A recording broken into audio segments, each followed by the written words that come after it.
اعوذ باللہ من الشیطان الرجیم بسم اللہ الرحمن الرحیم الحمد للہ الذی نور قلوب العارفین بنور معرفتہ واثبت فؤاد انبیائہ واولیائہ بقصص الانبیاء والمرسلین واکمل ایمان المسلمین والمؤمنین بولایت علی امیر المؤمنین علیہ السلام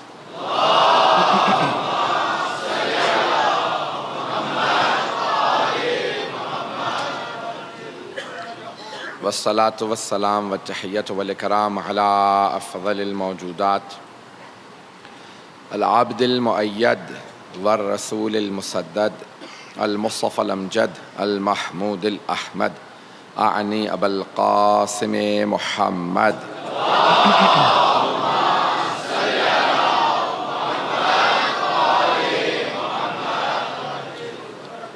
وعلى روحه ونفسه وصاحره ووسیه سید الاتقیاء والاصفیاء مولا الموالی امام المتقین علی بن ابی طالب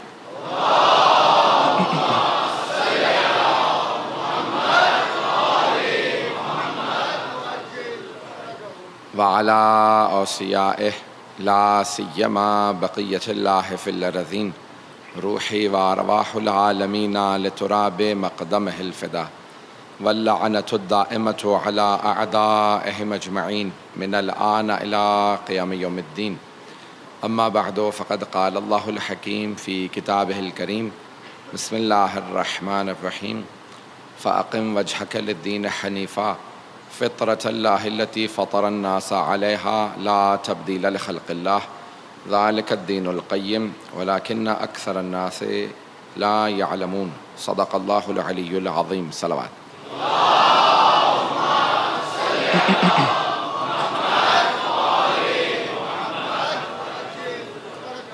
تاخیر کی بھی معذرت چاہوں گا، راستوں کی وجہ سے سارے معاملات آج مختلف ہیں، اور آپ حضرات بھی جس طرح سے تشریف فرما ہے میں دیکھ رہا ہوں، جگہ تنگ ہے، سڑکوں پہ پانی ہے، لوگ دور دور تک کھڑے ہیں۔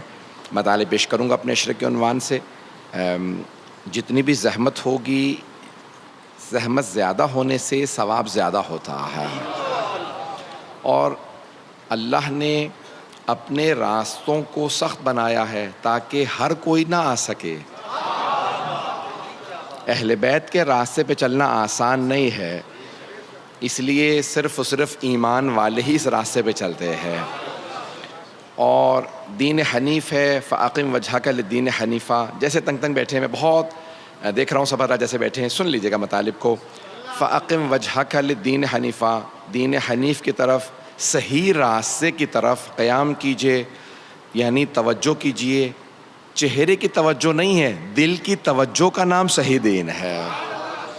انسان کی توجہ دین حق کی طرف ہو، تو ہم نے کہا دین حق کی پہچان یہ ہے کہ رسول اسلام کا یہ اس دین حق کا تذکرہ آسمانی کتابوں میں ہونا چاہیے۔ کل میں نے اسی بات کو پیش کیا تھا، اسی بات کو آگے بڑھانا چاہتا ہوں۔ کچھ حوالے میں نے کل عرض کیے تھے، کچھ آج عرض کرنا چاہتا ہوں۔ آواز سب کو آ رہی ہے میری؟ تو عزیزان گرامی، میں نے کل عرض کیا تھا کہ آسمانی کتابوں میں رسول خدا کا تذکرہ پایا جاتا ہے، اور اللہ نے قرآن کریم میں بتایا ہے کہ گزشتہ کتابوں میں رسول خدا کا نام احمد بتایا ہے، کہ یأتی من بعدہ اسمہ احمد۔ قرآن نے کہا ہے کہ جناب عیسیٰ نے اپنے حواریوں سے کہا کہ میرے بعد ایک نبی آئیں گے، ان کا نام احمد ہوگا۔ اب سمجھ میں آیا کہ رسول اسلام کی والدہ نے نام احمد کیوں رکھا تھا؟ نہیں پہنچا پایا بات کو۔ رسول خدا کے دادا نے نام محمد رکھا، والدہ جناب آمنہ نے نام احمد رکھا۔ جب لوگوں نے پوچھا نا جناب عبد المطلب سے، اے عبد المطلب، آپ اس پورے قریش کے سردار ہیں، مکے کی سرزمین کے سردار ہیں، سب لوگوں نے اپنے وہ تو بڑا آدمی کو جو خاندان کا بزرگ ہوتا تھا بچے کو ہاتھ میں لیتا ہے اور بتاتا ہے سمیتہ عبد العزیٰ عبد الحی، جو بھی میں نے نام رکھا، میں نے عزیٰ جو ایک بت تھا اس کے نام پہ عبد الحبل اپنے بیٹے کا نام رکھا، یہ رکھا وہ رکھا۔ تو اسی دن جس دن سب نے اعلان کرنا تھا تو جناب عبد المطلب نے، رسول خدا کے دادا نے، اپنے ہاتھوں پہ رسول خدا کو اٹھایا اور کہا سمیتہ محمد، میں نے اپنے اس پوتے کا نام محمد رکھا ہے۔ تو سب لوگوں نے سننے کے بعد کہا اے عبد المطلب، ہم نے آج تک کسی بچے کا نام محمد نہیں سنا، عربی زبان کا لفظ ہے اور سب جانتے تھے. تو آپ سے پوچھا کہ آپ نے بیٹے کا نام, اپنے پوتے کا نام محمد کیوں رکھا؟ کہا کیونکہ میں دیکھ رہا ہوں, محمد یعنی جس کی بہت زیادہ تعریف ہو. کہا کیونکہ میں دیکھ رہا ہوں دنیا میں سب سے زیادہ رکھنے جانے والا نام بھی محمد ہوگا اور سب سے بلند نام بھی محمد ہوگا. نہیں پہنچا سکا, پھر بھی نہیں پہنچا سکا, مجمع کی توجہ, پھر بھی بات نہیں پہنچا سکا. جناب عبد المطلب نے اس زمانے کے جتنے بھی کافر و مشرک تھے ان سے کہا میں اس پوتے کو دیکھ کے یہ بتا سکتا ہوں اس کا نام سب سے زیادہ رکھا جائے گا اور سب سے بلند اس کا نام ہوگا. ابھی قرآن نہیں آیا, قرآن نے بتایا وَرَفَعْنَا لَكَ ذِكْرَكَ, ہم نے آپ کے ذکر کو بہت بلند بنایا ہے. جناب عبد المطلب جناب سرور کائنات کی ولادت پہ بتا رہے ہیں کہ یہ نام بہت بلند ہوگا, اس لیے میں نے پوتے کا نام محمد رکھا ہے. لوگ کہتے ہیں محمد کے پاس علم غیب نہیں تھا.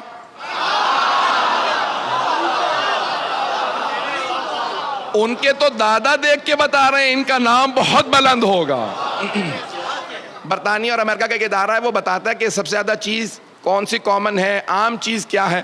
تو برطانیہ کے ایک ادارے نے بتایا تھا کہ دنیا میں سب سے زیادہ رکھے جانے والا نام, پہلا نام, دو نام ہوتے ہیں, فرسٹ نیم اور سر نیم یا لاسٹ نیم, یہ دو اصطلاحات استعمال ہوتی ہیں. پہلا نام, جیسے مثلا میرا نام ہے سید علی رضا رضوی, تو والدین نے نام علی رضا رکھا, سید, تو اب رضوی سر نیم کہلاتا ہے. تو وہ کہتے ہیں کہ سب سے زیادہ دنیا میں رکھا جانے والا نام, کیونکہ عیسائیوں کی آبادی سب سے زیادہ دنیا کے اندر ہے اور گوروں نے پوری دنیا میں حکومت کی ہے, تو جہاں جہاں جاتے تھے لوگوں کو اپنا پاؤنڈ دیتے تھے, اپنی زبان انگلش دیتے تھے اور اپنے نام دیتے تھے. تو انہوں نے کہا تھا کہ دنیا میں سب سے زیادہ رکھا جانے والا پہلا نام ہے جان اور سر نیم جو ہے وہ ہے اسمتھ. دنیا میں سب سے زیادہ اسمتھ ملیں گے اور پہلا نام ہوگا سب سے زیادہ جان. تو اب انہوں نے پچھلے 5-7 سال پہلے دوبارہ تحقیق کی, اب دنیا بدل چکی ہے, اب پہلا نام رکھا جانے والا محمد ہے اور آخری نام حسین ہے.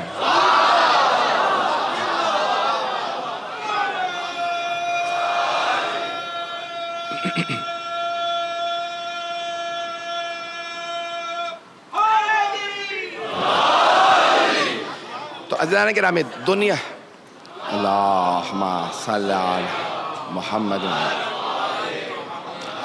یہ جو 5-10 منٹ ختم ہو گئے, میں جلدی اسی لیے رفتار سے چل رہا ہوں کہ عزیزان گرامی دنیا کے اندر آسمانی کتابوں میں رسول اسلام کا نام آنا تھا. تو دادا نے نام رکھا محمد اور جناب آمنہ نے نام رکھا احمد, اور 5 ہستیاں بھیجی گئی تھیں پیغمبر سے پہلے تاکہ پیغمبر کے لیے حفاظت کا انتظام کریں. ان 5 ہستیوں کے جلدی نام گنوا دوں جو ہمارا عقیدہ ہے, سننا چاہیں گے؟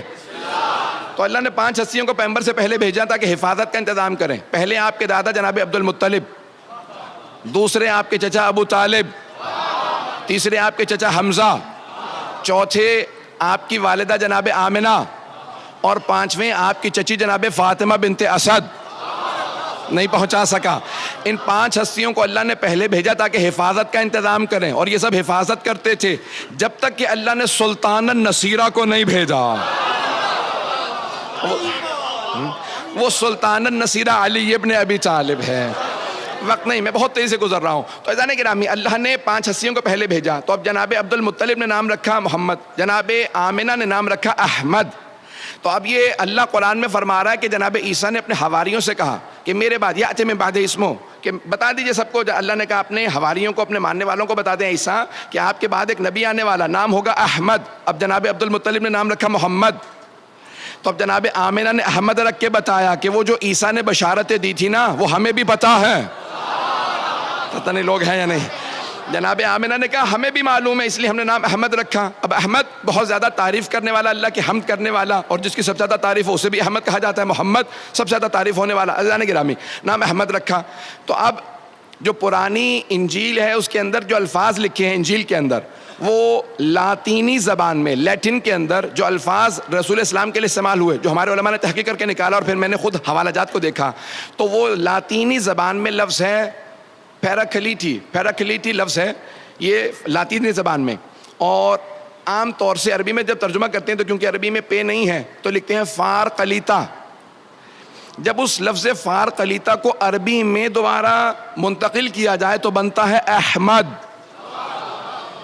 نہیں پہنچا پا رہا ہوں بات کو. تو اب بائبل میں موجود ہے لفظ پیراکلیٹی. ان سے پوچھا جائے کہ یہ کون ہے؟ انیس العالم کتاب ہے 6 جلدوں پہ, ایک بہت بڑے پادری تھے عیسائیوں کے, اور وہ کہتے ہیں کہ میں ترقی کرتا کرتا یہاں تک کہ روم میں چلا گیا، ویٹیکن چلا گیا، ویٹیکن جہاں پہ کیتھولک کا سب سے بڑا مرکز ہے، سب سے بڑا چرچ ہے، سارا وہاں پہ انتظام ہے، پوپ بیٹھتا ہے، کہ ویٹیکن پہنچ گیا اور ایک مرتبہ پوپ سے قریب ہونے لگا. تو ایک دن میں جب بہت زیادہ قریب ہو گیا تو انہوں نے کہا کہ آؤ میں تمہیں اس حجرے میں لے چلوں کہ جہاں پہ ہماری پرانی انجیل رکھی ہے. کہ میں نے اندر گیا، ان کے ساتھ دیکھا تو ایک مرتبہ انہوں نے انجیل دکھائی اور وہ اچانک رونے لگے. کہا کیا بات ہے، آپ کیوں رو رہے ہیں؟ کہا میں کیا کروں، لیکن جب بھی میں انجیل کھولتا ہوں نا تو بار بار میری نگاہوں میں ایک نام آتا ہے. یہ جو مسلمان جس نبی کا تذکرہ کرتے ہیں نا، اس محمد کا تذکرہ ہماری کتابوں میں پایا جاتا ہے. تو اس پادری نے کہا کہ یہ آپ کو کیسے معلوم ہے کہ یہ انہی کا نام ہے؟ کیا پتہ کوئی اور اس نام سے آ جائے. کہا دیکھو، نام پہ تو ہم کہہ سکتے ہیں کہ اللہ سبحانہ و تعالیٰ کسی اور کو یہ نام دے سکتا ہے، لیکن صفات کا کیا کریں گے؟ صفات کا کیا کریں گے؟ توجہ سارے مجمع کی ہو. تو اللہ نے گزشتہ کتابوں میں رسول خدا کا نام بھی بتایا تھا، صفات بھی بتائی تھی، لیکن قرآن کریم میں اللہ نے جناب امیر المؤمنین کا نام نہیں رکھا، صرف صفات بتائیں. توجہ توجہ توجہ. خبردار کوئی سوال نہ کرے، کبھی نہ سوال کرے کہ بھئی اگر آپ کہتے ہیں کہ علی حق پہ ہیں تو ان کا نام قرآن میں کیوں نہیں ہے؟ اللہ نے صفات بتا دی ہیں، نام نہیں بتایا. پہلے نام بتائے تھے تو لوگوں نے کہا کہ یہ نام نہیں، وہ بھی ہو سکتا ہے، وہ بھی ہو سکتا ہے. تو اللہ نے کہا نہیں، میں علی کا نام نہیں بتاؤں گا، لیکن صفات ایسی بتاؤں گا سوائے علی کے کسی میں نظر نہیں آ.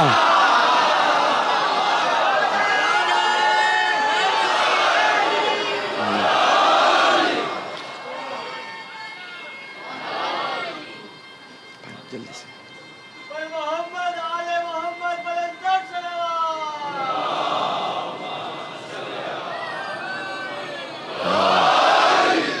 توجہ ہے عزیزان گرامی. تو اب اللہ سبحانہ و تعالیٰ نے قرآن کریم کے اندر صفات کو بتایا ہے، اور صفات بتاتی ہیں. حبیب خدا کی وہاں صفات کو بیان کیا تھا. میں جلدی سے ایک اشارہ کر کے آگے بڑھوں، اگر سننا چاہیں گے جناب امیر میں.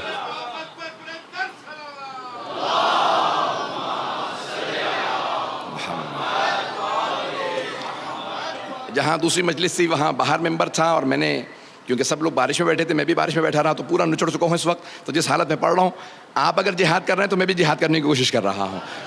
فیضان گرامی مطلب پیش کروں گا. اللہ نے صفات ایسی قرآن کریم میں بتائی ہیں جو کسی اور میں نہیں پائے جائیں گے. اللہ نے صفات قرآن کریم میں بتائی ہیں. میں نے اشارہ کیا ہے، 2-4 جملے صرف پیش کروں گا، آگے بڑھ جاؤں گا. سرور کائنات سے متعلق جو مطلب پیش کر رہا ہوں اسے سنیے گا. اللہ نے قرآن کریم میں صفات ایسی بیان کی ہیں جو اور کسی میں نہیں پائی جاتی سوائے علی ابن ابی طالب کے. عزیزان گرامی، اللہ صفات ایسی بیان کرتا ہے، صفات ایسی بیان کرتا ہے. اللہ کہتا ہے انما ولیکم اللہ ورسولہ والذین آمنوا الذین یقیمون الصلاۃ ویؤتون الزکاۃ وہم راکعون. تو اللہ قرآن کے اندر صفات ایسی بتاتا ہے. میں ساری آیات نہیں پڑھ سکوں گا، اشارہ کروں گا کہ علی ابن ابی طالب. دیکھیں میں ایک جملہ کہہ رہا ہوں جو پورے سوشل میڈیا پہ عام ہو چکا ہے. تمام کے تمام صحابہ میں اور امیر المؤمنین میں بہت بنیادی فرق ہے. علی میں، اہل بیت میں اور صحابہ میں فرق ہے. علی میں، صحابہ میں فرق ہے. ہم صحابہ کا احترام کرتے ہیں لیکن علی علی ہے. عزیزان گرامی، ہم تمام صحابہ کا احترام کرتے ہیں، وہ رضی اللہ عنہم ہے، لیکن علی ابن ابی طالب علیہ السلام ہے. عزیزان گرامی، صحابہ وہ ہیں جو آیات کا انتظار کرتے ہیں، آیتیں آئیں تو ہم عمل کریں. آیت آئی اقیم الصلاۃ، نماز قائم کرو، صحابہ نے نماز پڑھی. وآتوا الزکاۃ، آیت آئی انہوں نے زکوٰۃ دی. آیت آئی انہوں نے حج کیا، وَلِلَّهِ عَلَى النَّاسِ حِجُّ الْبَيْتِ مَنِ اسْتَطَاعَ إِلَيْهِ سَبِيلًا. آیت آئی انہوں نے حج کیا. آیت آئی انہوں نے روزے رکھے. آیت آئی انہوں نے خمس دیا. آیت آئی وہ جہاد پہ گئے. تو صحابہ انتظار میں رہتے تھے آیتیں آتی رہیں، ہم عمل کرتے رہیں. لیکن آیتیں علی کے انتظار میں رہتی تھیں. یہ حالت رکوع میں زکوٰۃ دیں تو ہم آئیں، یہ راہ خدا میں روٹیاں دیں تو ہم آئیں، یہ بستر رسالت پہ سو جائیں تو ہم آئیں، یہ ہاتھ میں تلوار لے تو ہم آئیں، یہ خیبر کا در اکھاڑے تو ہم آئیں.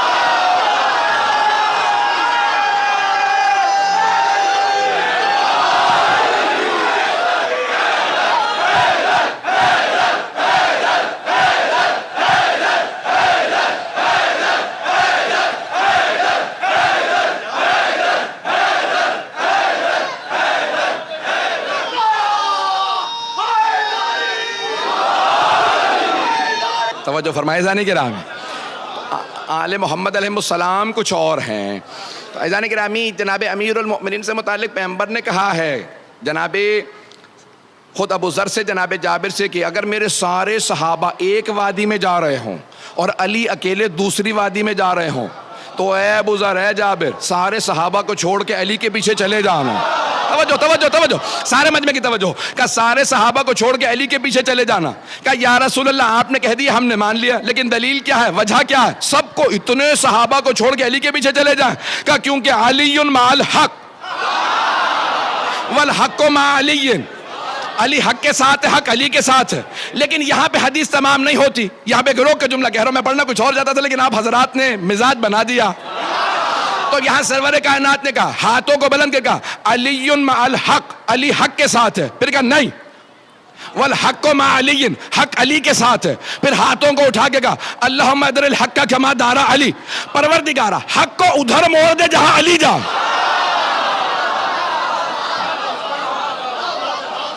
میں اپنے انداز سے کہوں, پیغمبر یہ فرما رہے ہیں پروردگارہ حق کو اتنا ادب سکھا دے وہ علی کی پیروی شروع کر دے.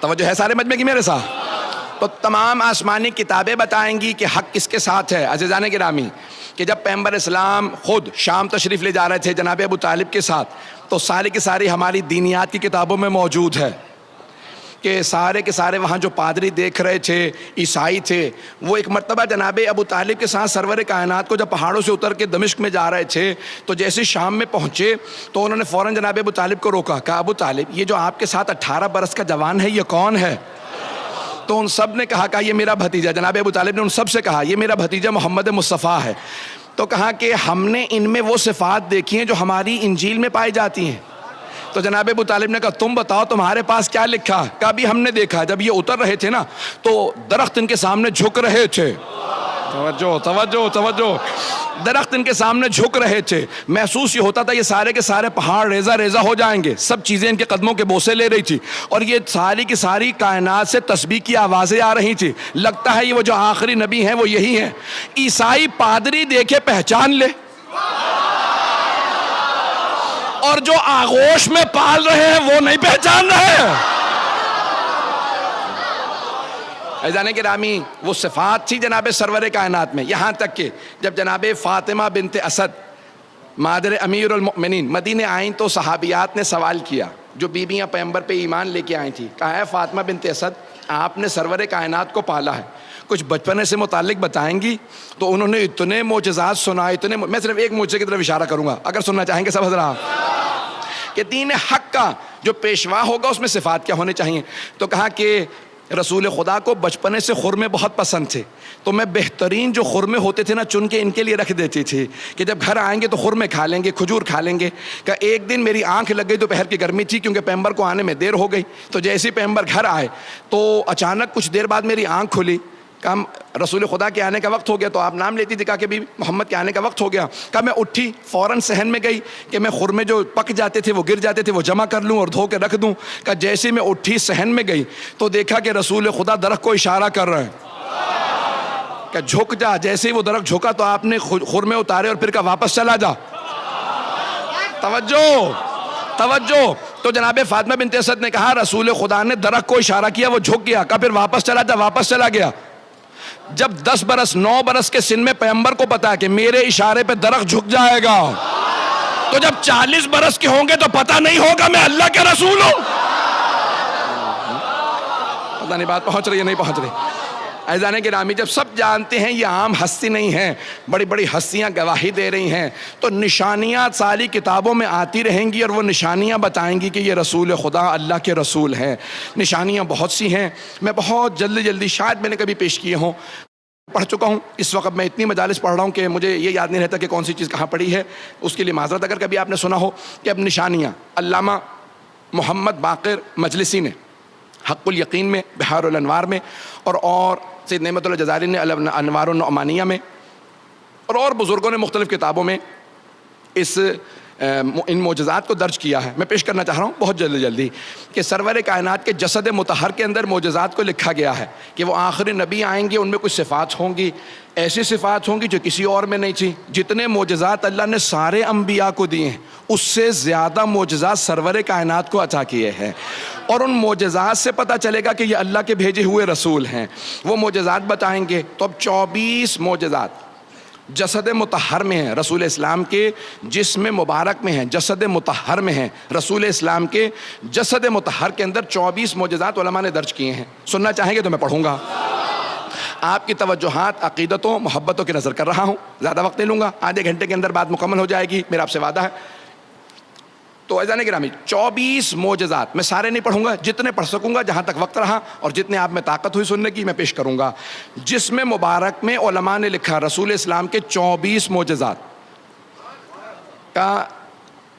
جہاں سے بھی رسول خدا گزرتے تھے سر پہ ایک ابر رہتا تھا، ایک بادل رہتا تھا، کیونکہ خالق کو یہ برداشت نہیں تھا کہ ان کے سائے پہ کسی کے پاؤں آ جائیں، ان کے سائے پہ بھی کسی کے پاؤں نہ آئیں. اب اگر کبھی کسی نواسے کو کاندھوں پہ سوار کریں تو پھر ماننا پڑے گا خالق کی اجازت تھی. میں بہت تیزی سے گزروں گا. تو پیغمبر اسلام نے پیغمبر اسلام سے متعلق 24 معجزات علماء نے درج کیے ہیں. پہلا، سر پہ ہمیشہ ابر رہتا تھا، ایک بادل رہتا تھا. دوسرا، قد آور سے قد آور آدمی جب پیغمبر کے سامنے آتا تو رسول اسلام سر سے لے کے گردن تک اونچے نظر آتے تھے. کوئی بھی بلند قامت سے بلند قامت آدمی پیغمبر کے سامنے آتا تو سر سے لے کے گردن تک چھوٹا نظر آتا تھا.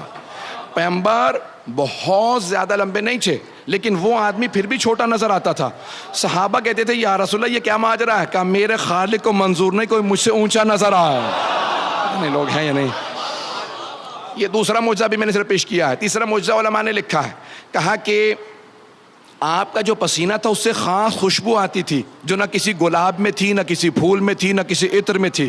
آپ کے پسینے سے خاص خوشبو آتی تھی. توجہ ہو، پسینے سے خاص خوشبو آتی تھی، جسم مطہر سے خاص خوشبو آتی تھی. ایسی خوشبو آتی تھی کہ جہاں سے آپ گزر جاتے تھے 1 سے 2 دن تک کافر و مشرک جب وہاں آتے تھے تو سونگ کے بتاتے تھے لگتا ہے محمد گزرے ہوں گے. تو دوسرا پوچھتا کیسے معلوم؟ کہ وہ جو خوشبو ان کے بدن سے آتی ہے نا وہ اس جگہ سے آ رہی ہے. اب سمجھ میں آیا یہ حدیث قصہ میں جب دونوں شہزادے گھر میں آتے ہیں تو جناب سیدہ سے کیوں کہتے ہیں انی اشم عندک رائحۃ طیبۃ کأنہا رائحۃ جد رسول اللہ. مادر گرامی آپ کے پاس سے ایسی خوشبو آ رہی ہے جیسے نانا کے بدن سے آتی ہے.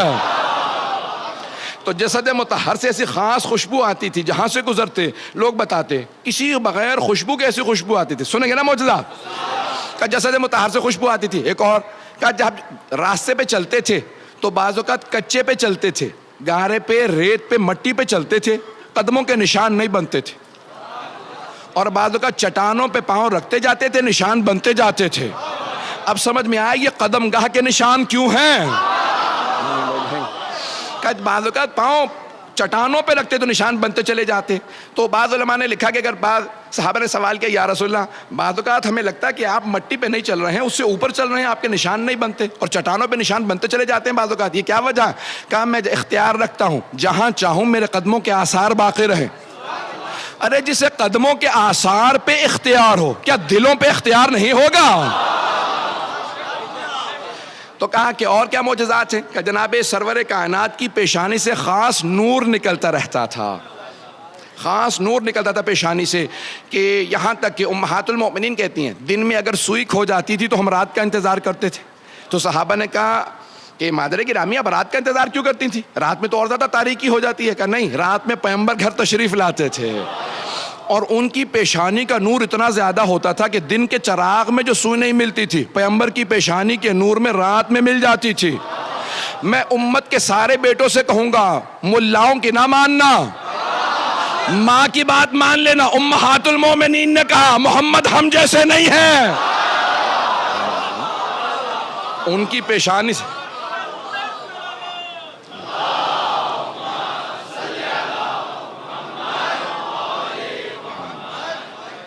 توجہ ہے میرے ساتھ مجمع کی؟ کہا یہ 24 معجزہ میں سارے نہیں پیش کر رہا ہوں، جلدی جلدی پیش کروں گا. کہا جسم مبارک سے خاص پیشانی سے خاص نور نکلتا تھا. آپ کے بال اور ناخن بڑھتے نہیں تھے، بال بڑھتے نہیں تھے، جیسے تھے ویسے ہی رہتے تھے. صرف ایک مرتبہ سر کے بال حجۃ الوداع کے موقع پہ سر منڈوایا تو سارے صحابہ نے آپ کی منہ مبارک، فارسی میں منہ کہتے ہیں اسی لیے منہ مبارک کہا جاتا ہے، پیغمبر کے بال نہیں کہتے، منہ مبارک کہتے ہیں. تو صحابہ کرام نے سارے کے سارے پیغمبر اسلام کے مبارک آپس میں تقسیم کر لیے، اور وہ فرماتے تھے ہم ہاتھوں پہ رکھ کے جب دعا مانگتے تھے دعا قبول ہوتی تھی. توجہ توجہ، سارے مجمع کی توجہ ہو. ماننے پہ آتے ہیں تو منہ کو مان لیتے ہیں، بال کو مان لیتے ہیں، اور نہیں ماننے پہ آتے تو آل کو نہیں مانتے. تو منہ مبارک تو جانے گا، وقت نہیں ہے میرے پاس، ساتھ ساتھ چلتے رہیے گا، جس محبت سے آپ سن رہے ہیں اسی سے سنتے رہیے گا. بس میری بات پہنچ جائے، یقین مانیے کہ آج کی مجلس ہو گئی. ایزان گرامی، اب تو منہ مبارک پیغمبر اسلام کے ناخن نہیں بڑھتے تھے، جب سفر کرتے ناخن کاٹتے نہیں تھے. پوچھا کیوں؟ کہا ایسا نہ ہو کہ کاٹ کے پھینکے لوگوں کے پاؤں آئیں. تو کہا منہ مبارک، اور آپ کے ناخن بڑھتے نہیں تھے. توجہ رکھیے گا، یہ معجزات ہے پیغمبر کے، عام نہیں ہے پیغمبر اسلام کی ہستی. تو آپ کے منہ مبارک، آپ کے ناخن، یہاں تک لکھا ہے کہ سرور کائنات جب وضو کرتے تھے تو صحابہ وضو کا پانی بہنے نہیں دیتے تھے. یہاں تک کہ خود شیخ مرتضیٰ مطہری نے بھی لکھا، بڑے بڑے علماء نے لکھا، صحابہ کرام فوراً ظرف لے کے آتے، برتن لے آتے. کہ پیغمبر کے وضو کا پانی گرنے نہ دینا. جب پیغمبر وضو کر رہے ہوتے تھے تو وہ فوراً ظرف نیچے رکھ دیتے، یہ پیغمبر کے بدن سے مس ہوا پانی ہے، لے جانا، بیماروں کو پلانا، شفا مل جائے گی. تو صحابہ کرام تبرکن پیغمبر کے بدن سے مس ہوا پانی لے جاتے تھے، تبرکن. تبرک کے منکروں کو بتا دیجئے صحابہ تبرک کو مانتے تھے.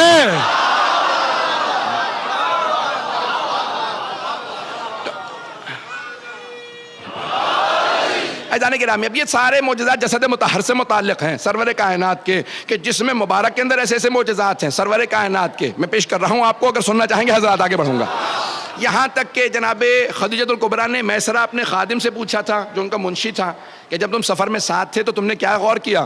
کہا بی بی جب رات کو خیمے نصب کر دیے جاتے تھے، سب لوگ زمین پہ اپنے بسترے لگا کے سو جاتے تھے، تو جب بھی کوئی خیمے میں آتا تو اشارہ کر کے بتا دیتا تھا یہ محمد سو رہا ہے.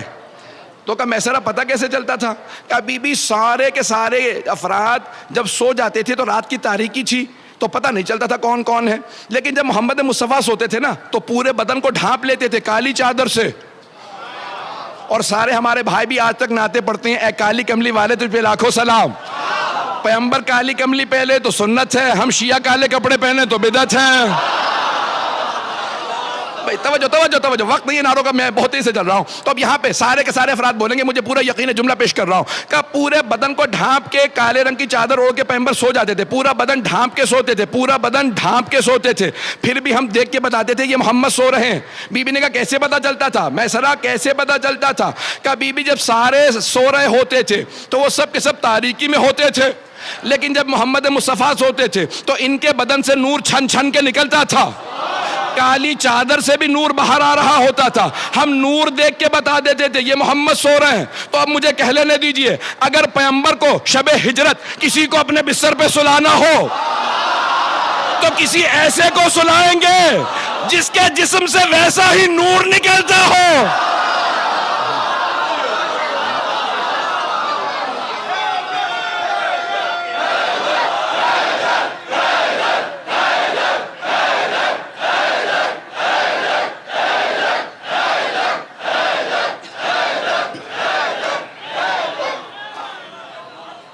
توجہ فرما رہے ہیں.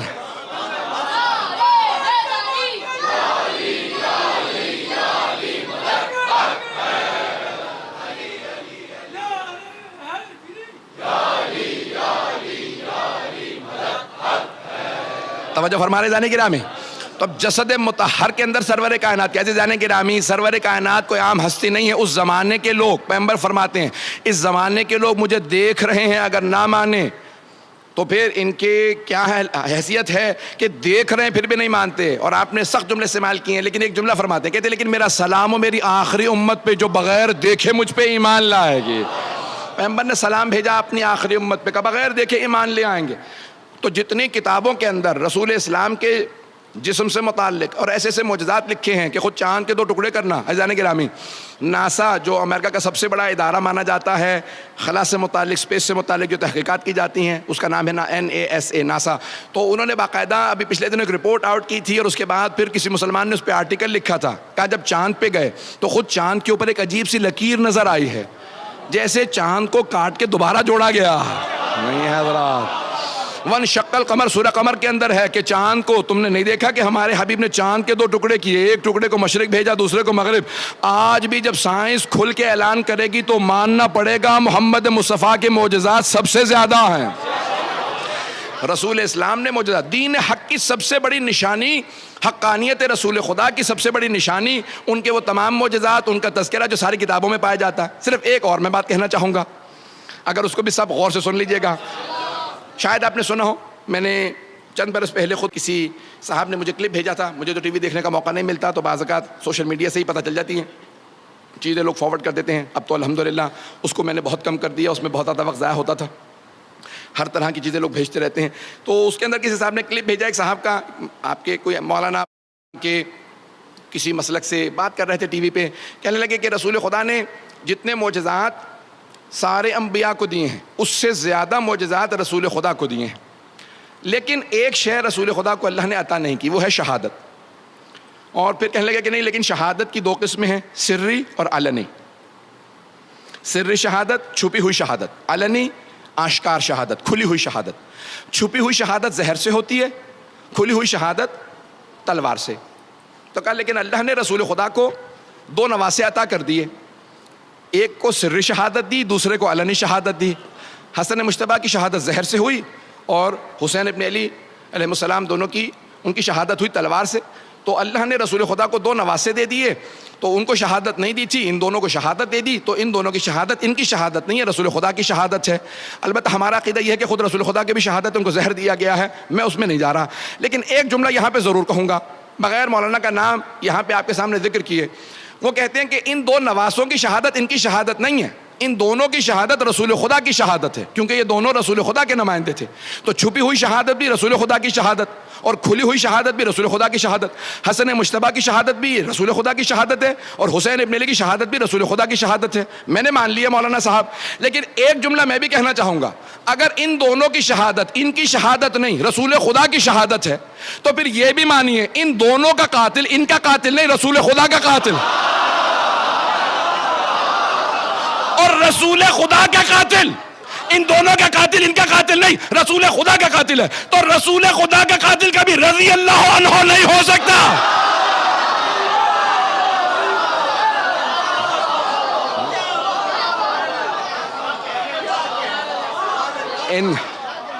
ان دونوں کا قاتل کبھی بھی رضی اللہ عنہ نہیں ہو سکتا، کیونکہ ان دونوں کی شہادت رسول اسلام کی شہادت ہے، تو ان دونوں کا قاتل رسول خدا کا قاتل ہے۔ قاتل رسول کو کبھی کوئی جرت نہ کرے رضی اللہ عنہ کہنے کی۔ عزیزان گرامی، پیغمبر اسلام کے متعدد معجزات تھے جن سے ثابت ہوتا ہے کہ آپ نمائندہ پروردگار ہیں، اور آپ کا دین دین حق ہے۔ اور آج بھی رسول اسلام کے معجزات کچھ زندہ موجود ہیں۔ سب سے بڑے 2 معجزات جو آج تک باقی ہیں، پہلا سب کے سب فوراً جواب دیں گے، قرآن کریم ہے، اور دوسری ان کی آل ہے۔ ایک پہ سارے مسلمان متفق ہیں، وہ کہتے ہیں نہیں، ایک معجزہ قیامت تک کے لیے باقی رہے گا۔ کون سا معجزہ؟ وہ ہے قرآن کریم۔ تو قرآن کیا ہے؟ کتاب ہے، درس ہے۔ اس کے لیے، کتاب کے لیے مدرس کی ضرورت ہے، معلم کی ضرورت ہے، مفسر کی ضرورت ہے، مبین کی ضرورت ہے۔ جب آج تک قرآن باقی ہے تو پھر وارث قرآن بھی باقی ہونا چاہیے۔ تو ہم یہ کہتے ہیں کہ وہ جو پردہ غیب میں امام باقی ہے وہ وارث قرآن ہے، وہی وارث رسول ہے، وہ ہر چیز کے وارث ہیں، اور وہ زندہ ان کا خود رہنا یہ اللہ سبحانہ و تعالیٰ کا ایک وعدہ ہے۔ ایک جملہ میں ہمیشہ کہا کرتا ہوں، کہہ کے آگے بڑھ جاؤں گا۔ عزیزان گرامی، بہت سے افراد کہتے ہیں کہ کیسے ہو سکتا ہے کوئی امام ہو، پردہ غیب میں ہو، نظر نہ آتا ہو اور زندہ ہو؟ انہی سے مسلمانوں سے سوال کر لیجئے، شیطان کو مانتے ہو؟ ہاں مانتے ہیں۔ بھئی آپ نے یہ گناہ کیسے کر دیا؟ مجھے شیطان نے گمراہ کر دیا تھا۔ کیسے گمراہ کیا؟ ارے وہ نظر نہیں آتا، دل میں وسوسہ کر دیتا ہے، تو وہ شیطان جو نظر نہیں آتا وسوسہ کر دیتا ہے اسے تو مان لیتے ہو؟ اور وہ جو خدا کا نمائندہ ہادی برحق ہے اسے ماننے سے کیوں انکار کرتے ہو عزیزان گرامی؟ جب پردہ غیب کے اندر کوئی چھپ کے گمراہ کر سکتا ہے تو پردہ غیب سے کوئی ہدایت بھی کر سکتا ہے۔ تو عزیزان گرامی یہیں پہ بات کو میں مکمل کر دیتا، لیکن بس ایک اشارہ کرنے کے بعد پھر چند جملے مصائب کے، کہ پیغمبر اسلام کو اللہ سبحانہ وتعالیٰ نے کائنات پہ حقانیت کے ساتھ بھیجا ہے، قیامت تک کے لیے آپ کے دین کو لازم و واجب قرار دیا ہے سب پہ اطاعت کے لیے، اور تمام انبیاء پہ بھی آپ کی اطاعت واجب ہے، ائمہ پہ۔ یہ رسول اسلام کا زندہ معجزہ ہے کہ آج آپ کا قرآن بھی باقی ہے اور آپ کا وصی بھی باقی ہے، اور جب جناب عیسیٰ بھی ظہور کریں گے تو رسول اسلام کے 12ویں وصی کے پیچھے کھڑے ہو کے نماز پڑھیں گے۔ تو پروردگارہ یہ سارا تو نے انتظام کیا۔ ہاں حقانیت کی بہت سی دلیلیں، اور ایک آپ کے جو فداکار تھے، جو آپ پہ قربان ہونے والے تھے، جو بڑی بڑی جلیل القدر ہستیاں، ان میں ایک نام ہے جناب حمزہ کا۔ میں نے بھی تذکرہ کیا تھا فضائل کے اندر بھی۔ مصائب بھی 2 جملے آج ان کے سن لیجئے، ان کے مصائب بہت کم پڑھے جاتے ہیں، میں نے شاید کبھی پیش کی ہوں تو سن لیجئے۔ عزیزان گرامی جناب حمزہ امام حسین علیہ السلام سے پہلے سید الشہداء، میدان احد میں ابو سفیان اور ہندہ نے ایک مرتبہ غلام خریدا، نام تھا اس کا وحشی، اردو میں آپ لوگ وحشی کہتے ہیں، عربی میں وحشی کہا جاتا ہے۔ وحشی یعنی بہت خونخوار درندہ صفت غلام تھا، حبشہ کا تھا، اور نیزہ اندازی میں بہت ماہر تھا۔ تو ابو سفیان اور ہندہ نے دونوں نے، یزید کے دادا دادی معاویہ کے والدین نے، اس غلام کو خریدنے کے بعد کہا کہ تم یا محمد مصطفیٰ کو مار دو یا علی مرتضیٰ کو، دونوں میں سے کسی ایک کو مار دو گے تو ہم تمہیں آزاد کر دیں گے، پیسے بھی دیں گے، اور بہت کچھ کہا۔ تو اس نے کہا نہ میں رسول خدا صلی اللہ علیہ وسلم کو مار سکتا ہوں، نہ علی مرتضیٰ کو۔ تو ہندہ نے پوچھا کیوں؟ کہا کیونکہ رسول خدا کے چاروں طرف اطراف میں لوگ بہت زیادہ ہوتے ہیں، چاروں طرف لوگ ہوتے ہیں، اور علی کی نظر چاروں طرف ہوتی ہے، علی چاروں طرف دیکھ کے مقابلہ کرتے ہیں۔ کہا میں نہیں مار سکتا۔ کہا پھر میں اور کچھ نہیں سنوں گی، تم حمزہ کو مار دو۔ تو اس نے کہا ایک شرط پہ، میں حمزہ کو سامنے سے نہیں مار سکتا، میں چھپ کے وار کروں گا، اور نیزہ ان کی پشت سے اتنی زور سے ماروں گا کہ سینے سے باہر نکل آئے۔ اس نے کہا ٹھیک ہے ہمیں منظور ہے، حمزہ کو مار دو۔ کہا وہ شیر کا شکار کرنے والے ہیں، میں سامنے سے وار نہیں کر سکتا۔ اس نے چھپنے کے بعد ایک مرتبہ جناب حمزہ کو میدان احد میں ایک ایسی برچھی ماری کہ پشت سے داخل ہوئی، سینے سے سامنے سے وہ نیزہ باہر نکل آیا۔ جناب حمزہ جب گر رہے تھے تو بار بار ایک ہی جملہ دہراتے تھے، یا رسول اللہ آپ تنہا رہ جائیں گے۔ اپنے جن سے انسان محبت کرتا ہے نا، ان کی تنہائی کا انسان کو بڑا صدمہ ہوتا ہے۔ اب سمجھ میں آیا، یہ جو میدان کربلا میں ہر امام حسین کے انصار میں سے شہید ہوتے ہوئے بس ایک ہی کہتے تھے، مولا ہمیں مرنے کا کوئی غم نہیں، لیکن آپ کی تنہائی کا بڑا صدمہ ہے کہ اے حسین آپ بالکل تنہا رہ جائیں گے۔ تو عزیزان گرامی جناب حمزہ جیسے ہی زمین پہ گرے نا، اس میدان احد میں بہت زیادہ واقعات ہو چکے تھے، بہت زیادہ حملے ہو چکے تھے، پیغمبر مختلف جگہوں پہ لوگ شہید ہو رہے تھے۔ تو جناب حمزہ کچھ دور فاصلے پہ شہید ہوئے تھے۔ ہندہ نے فوراً سینہ چاک کروایا، کہا کہ ان کا سینہ چاک کر کے مجھے ان کا کلیجہ نکال کے دے دو۔ تو ایک مرتبہ وحشی نے واقعاً سینہ چاک کیا اور کلیجہ نکالا۔ چھٹے امام فرماتے ہیں لیکن اللہ نے اس کلیجے کو اس لیے اتنا سخت کر دیا کہ کہیں کافرہ کے جسم کا جز نہ بن جائے۔ وہ کھانا چاہتی تھی، اس نے منہ میں رکھا، جب چبانا چاہا تو اس سے چب نہیں سکا۔ اسی لیے جب زیارت عاشورہ یا زیارات پڑھے نا تو چھٹے امام نے ہمیشہ جب بھی ہندہ پہ لعنت کیے تو ایک ہی جملہ کہا، وَبْنَ آکِلَةُ الْأَكْبَاتِ، کلیجہ چبانے والی کے بیٹے۔ کربلا میں آئے تھے کہ جنہوں نے ہمارے چچا حمزہ کا کلیجہ چبایا تھا۔ پیغمبر اسلام کو اس بات کا بڑا غم تھا۔ پھر اس نے ایک مرتبہ جب کلیجہ چبایا نا تو چبا نہیں اس سے، تو اس نے کہا کہ ان کا مسئلہ کر دو۔ مسئلہ اسلام میں حرام ہے۔ مسئلہ کیا ہوتا ہے؟ کہا کہ ان کی ناک کاٹو، ہونٹ کاٹو، کان کاٹو، ان کی آنکھیں کاٹو، اور اس کے بعد سارے ہاتھوں کی انگلیاں کاٹو، پاؤں کی انگلیاں کاٹو، ان کے اعضاء نکال کے ایک ہار بنا کے مجھے دے دو۔ ہندہ نے گلے میں پہنا، کہا میں مکے میں جا کے سب کو بتاؤں گی وہ جو شیر کا شکار کرنے والا حمزہ تھا نا، اس کے کلیجے کے ٹکڑے لے کے آئی ہوں۔ بس بھائی جب مسئلہ کر دیا، پیغمبر اسلام کو ابھی عجیب و غریب ایک کیفیت ہے. کسی بھی چچا سے اگر محبت ہو تو انسان کو تکلیف تو ہوتی ہے نا کہ ارے میرے چچا کا کیا عالم کیا. تو پیغمبر اسلام نے ایک صحابی سے کہا میرے چچا کی کیا خبر ہے، ذرا جاؤ جا کے دیکھ کے آؤ. وہ آئے، آ کے دیکھا کہ میں بری خبر پیغمبر کو نہیں دوں گا. پیغمبر نے کہا یا علی آپ خود جائیے. جب مولا پہنچے تو زار و قطار رونے لگے ہمارے چچا کو کس طرح سے مصلح کیا. اب پیغمبر خود اٹھے اور اٹھنے کے بعد اس جگہ پہ آئے جہاں جناب حمزہ تھے. اتنا روئے کہ پیغمبر زمین پہ غش کر کے گر گئے اور روتے جاتے تھے، کہتے جاتے تھے پروردگارا میرے چچا کا مصلح کر دیا، میرے چچا کا سینہ چاک کر دیا. میں ہاتھ جوڑ کے کہوں گا یا رسول اللہ آپ کے چچا کا مصلح ہوا، آپ سے برداشت نہیں ہوا. یا رسول اللہ ذرا کربلا میں آ کے دیکھیے آپ کے نواسے حسین کے سینے پہ گھوڑے دوڑا دیے گئے. لاشے پہ گھوڑے دوڑائے گئے. اجرکم اللہ، اجرکم اللہ. بس بھائی کوئی بخل نہ کرے. اجرکم اللہ. میرے گلے میں طاقت نہیں کہ میں اور پڑھ سکوں، 4 سے 5 منٹ کی زحمت دوں گا. بس بھائی جناب رسول اسلام بہت روئے. اتنا روئے کہ ایک مرتبہ مستورات مدینے سے آنے لگیں. جناب فاطمہ الزہرا آگے میرے بابا رو رہے ہیں. اور کون آیا جانتے ہیں؟ جناب صفیہ آ گئی، رسول خدا کی پھپھی ہیں، جناب حمزہ کی بہن ہیں. پہنچ گئیں کہاں پہ؟ میدان احد میں. کہا یا رسول اللہ مجھے اپنے بھائی کے لاشے پہ آنے دیں. رسول خدا نے ایک صحابی سے کہا میری پھپھی کو روک دو، کہو پیغمبر نے منع کیا ہے. جناب صفیہ نے کہا نہیں میں نہیں مان سکتی کہ رسول خدا روکیں گے، کبھی کسی بہن کو بھائی کے لاشے پہ جانے سے نہ رو.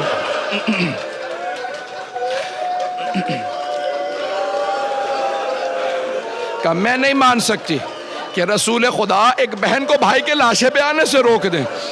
پھر دوبارہ کہا نہیں. اب پیغمبر یہ نہیں بتا رہے کہ چچا کا مصلح ہو گیا ہے، میری میری پھپھی برداشت نہیں کر سکیں گی. ایک مرتبہ جناب صفیہ نے کہا یا رسول اللہ آپ کو میرے چچا کا، اپنے چچا کا واسطہ، مجھے ایک مرتبہ بھائی کی زیارت کرنے دیں. رسول خدا نے کہا ٹھیک ہے میں آنے دیتا ہوں، ذرا رک جائیے. پیغمبر نے اپنی ابا اتاری، اپنے چچا کے لاشے پہ ابا اڑا دی تاکہ بہن لاشا نہ دیکھے. چہرے پہ ابا اڑھائی، سینے پہ، پورے جسم پہ. جناب حمزہ بڑے قداور تھے، پیغمبر کی ابا پوری نہیں آئی. پیغمبر نے جناب امیر سے کہا یا علی جائیے جا کے کچھ جھاڑیاں لے آئیے، کچھ پتے لے آئیے، پاؤں پہ رکھ دے کیونکہ پاؤں کی بھی انگلیاں کاٹی گئی تھی. جناب امیر نے کھجور کے درخت کا پتہ رکھا تاکہ پاؤں چھپ جائیں. جناب صفیہ آ گئیں. اب جناب رسول خدا جناب علی مرتضیٰ دونوں بھتیجے ہیں جناب صفیہ کے. جناب صفیہ آئی روتی ہوئی. ایک بہن جب بھائی کے لاشے پہ آئے تو بہت روتی ہے. جناب صفیہ بہت زیادہ رو رہی تھی. دیکھا چہرے پہ ابا چھپا رکھی ہے، انہیں نہیں معلوم مصلح ہو گیا، بیٹھ کے روتی رہی. روتے روتے اچانک انہوں نے چہرے سے ابا ہٹا دی. بس ابا کا ہٹانا تھا. جناب صفیہ لاشے پہ گر گئیں اور روتے ہوئے کہنے لگی ہائے میرے بھائی کا مصلح ہو گیا. بہت روئیں. میرے طرف دیکھیے گا آخری جملے. جب جناب صفیہ گر گئی نا، بے ہوش ہو گئیں، تو اب 2 بھتیجے موجود تھے. رسول خدا نے دایاں بازو پکڑا جناب صفیہ پھپھی کا، دوسرا بایاں بازو جناب مشکل کشا نے پکڑا. دونوں بھتیجوں نے پھپھی کو اٹھایا چچا کے لاشے سے، اور دونوں بھتیجے میدان احد سے پھپھی کو اٹھا کے مدینے لے آئے. جب بھی ہوش میں آتی ایک ہی بات پوچھتی میرے بھائی کا مصلح ہو گیا، اور بے ہوش ہو جاتی. دونوں بھتیجے بہت روتے رہے. اب میں کہوں گا یا رسول اللہ ذرا کچھ دیر کے لیے کربلا میں آئیے، وہاں بھی ایک بہن بھائی کے لاشے پہ آئی ہے. ایک بہن بھائی. میری طرف دیکھیے گا بھئی، اب مجھ میں طاقت نہیں، 2 منٹ ذرا صبر کر لیں گے. اب آپ برداشت نہیں کر پا رہے. میری طرف دیکھیے گا. ایک بہن بھائی کے لاشے پہ آئیں. ایک بہن بھائی کے لاشے پہ آئیں. کیسے آئیں جناب زینب؟ امام سجاد کہتے ہیں جب میری پھپھی آئی نا میرے بابا کے لاشے پہ، تو میرے بابا کا طواف کرنے لگی. طواف کرتی جاتی تھی، روتی جاتی تھی. امام سجاد کہتے ہیں ایک نگینے کے برابر میرے بابا کے جسم پہ جگہ نہیں تھی کہ میری پھپھی بوسہ دے سکتی. پھر ایک مرتبہ میری پھپھی نے مدینے کا رخ کیا، رو کے کہا اماں یہ آپ کا حسین. پھر ایک مرتبہ کہ اماں آپ نے کہا تھا میری طرف سے حسین کے گلے کے بوسے دینا. بی بی کے ہاتھ پسے گردن بندھے تھے. ایک مرتبہ جناب زینب بیٹھی. جانتے کیسے بوسہ دیا؟ مولا کہتے ہیں کہ میری پھوپھی نے اپنے لبوں کو کٹے ہوئے گلے پہ رکھا اور چوم کے کہا اماں میں نے بوسہ دے دیا.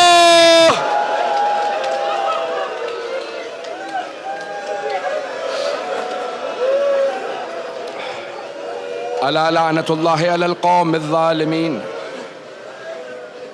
وسيعلم الذين ظلموا أي منقلب ينقلبون. بس بھئی دو صرف دعا کے جملے، دو دعا کے جملے. ہاتھوں کو بلند کیجئے. جب جناب زینب کبریٰ آئیں نا مولا حسین کے لاشے پہ تو بار بار کہتی تھی یا جدہ یا رسول اللہ صلی علیکہ ملیک السما. نانا آپ کے جسد پہ آسمان سے ملائکہ جنازہ پڑھنے آئے تھے. ھذا حسین مرمل بالدماء. لیکن نانا آپ کے نواسے حسین کا خون زمین پہ بہہ گیا. نانا آپ کے نواسے کے لاشے پہ گھوڑے دوڑا دیے گئے. اجرکم اللہ. میں کوئی سخت جملہ نہیں کہوں گا، میری طرف دیکھیے گا، ہاتھوں کو بلند کیجئے گا، ہاتھوں کو بلند کیجئے گا. مجھے معاف کر دیجئے گا اگر برداشت نہ کر سکیں، مجھے معاف کریں گے. ایک جملہ کہوں.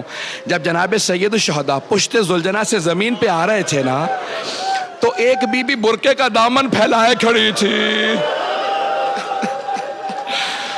امام حسین بار بار کہتے ہوں گے پروردگارہ گواہ رہنا جب آئے نا زمین پہ تو کسی ماں نے کہا ہوگا میرے لال میں تجھے تنہا نہیں چھوڑوں گی. پروردگارہ واسطہ اس ماں کی عظمتوں کا کہ جنہوں نے اپنے برقعے کے دامن کو پھیلایا، سر کے نیچے رکھا. جب سر کے نیچے کپڑا رکھ دیا نا تو جانتے گردن پہ کیا کیا؟ بڑے بزرگ عالم دین ہیں آیت اللہ شیخ جعفر شوشتری، روایت پیش کر رہا ہوں، مجھے معاف کر دیجئے، پڑھوں گا ضرور. پوچھا کون سی روایت صحیح آغا؟ یہ پشت گردن سے امام حسین کو ذبح کیا تھا، سامنے کے گردن سے ذبح کیا تھا، یا گودال میں نیزہ لگا تھا؟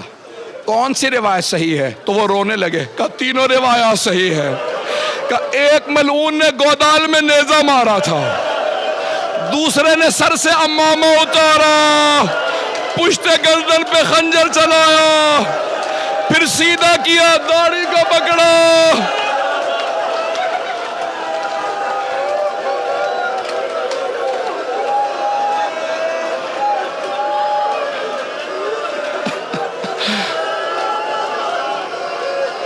امام زمانہ کہتے ہیں میرا سلام و میرے جد حسین پہ وَالشِّمْرُ جَالِسٌ عَلَى صَدْرِ.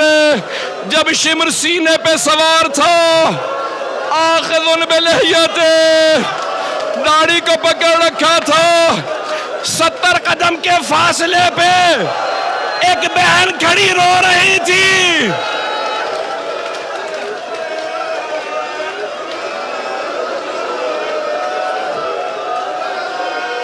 پروردگارہ امام زمانہ کے ظہور میں تعجیل فرما، دشمنان اہل بیت کو نیست و نابود فرما.